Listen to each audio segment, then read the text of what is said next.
Hello, this is Sandra Shevey. This week I'll be revisiting my interview with Tim Rice, which I did in the 80s, right before the opening of Chess.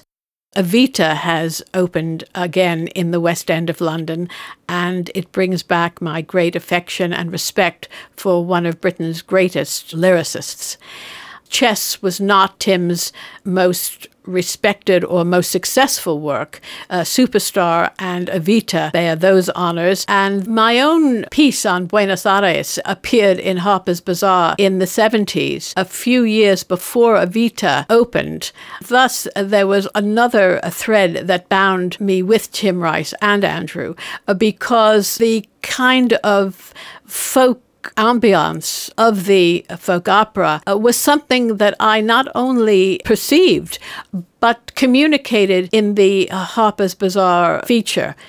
It ran for 4 pages, and when I showed them what had been written, they were overjoyed. The president at that time of Argentina, Galtieri, very generously sent me an air ticket and said, "We had many times been promised to be profiled, but you did it, and please come back for 2 weeks as our guest and just enjoy." Tim Rice is as genuine and as talented as you'd want a composer to be. I think Tim and Andrew Lloyd-Webber replaced or supplanted to some extent the Rodgers and Hammersteins and the other Tin Pan Alley composers. They completely rewrote and redid the musical, turning it into a folk musical of sorts. Chess was done with the men from Abba, Benny and Bjorn. As I say, it was not as successful as the other two, but it still has so much of Tim's own idiosyncratic, convoluted way of looking at things that it will bear being produced for many decades to come. A very quick PS. When I was doing this interview for the London Hotel magazine, I was living on West Eaton Place next door to Andrew Lloyd-Webber. I never got to meet Andrew, but we used to occasionally get his post, and I would hoof it over to the house hoping that I would be able to meet him. I saw Evita with Elaine Paige, which was a memorable, memorable evening. And those 2 shows, Evita and Superstar, particularly, even today, resonate within my consciousness. Enjoy the interview with Tim Rice. You were saying that Chess was autobiographical. Well, to a certain extent, yes. The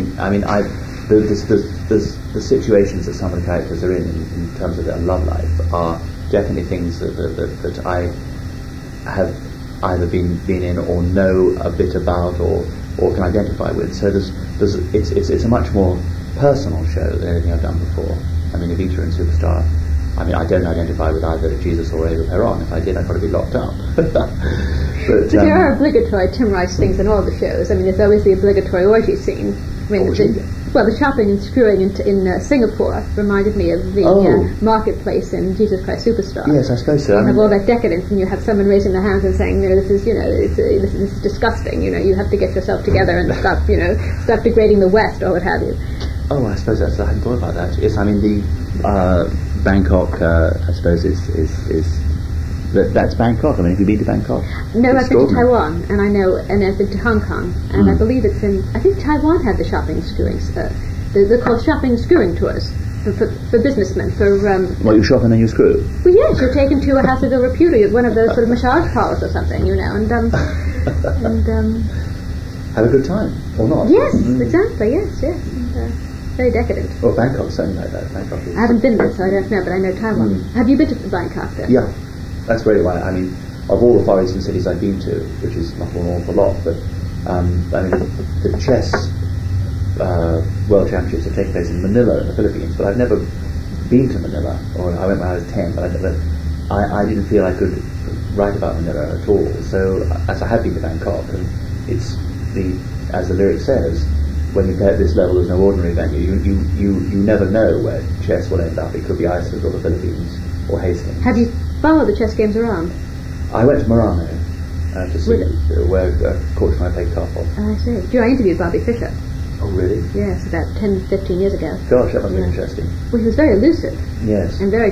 Well, he's even more elusive now. Reticent. I mean, he didn't really say very much. I mean, I was with him for quite a long time, and he wasn't much of a talker. and liked to watch television, the news reports, particularly what was happening in the Middle East. Really? No, he's a funny bloke. I mean, he was. Charming guy, I thought. I can imagine. Charming bloke, but very quiet and very unlike interviews I'd done in the States. Most people were very garrulous. So you went to Murano, where they had the championships. Correct. And you hadn't been to any of the others, though, really. No, I was in do you play chess?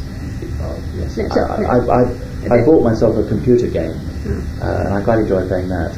But basically what interested you was the fact that it was sort of a symbol of power politics. Yes, I mean, and also I like the black and white look and the... You thought it would make a good show. Yes.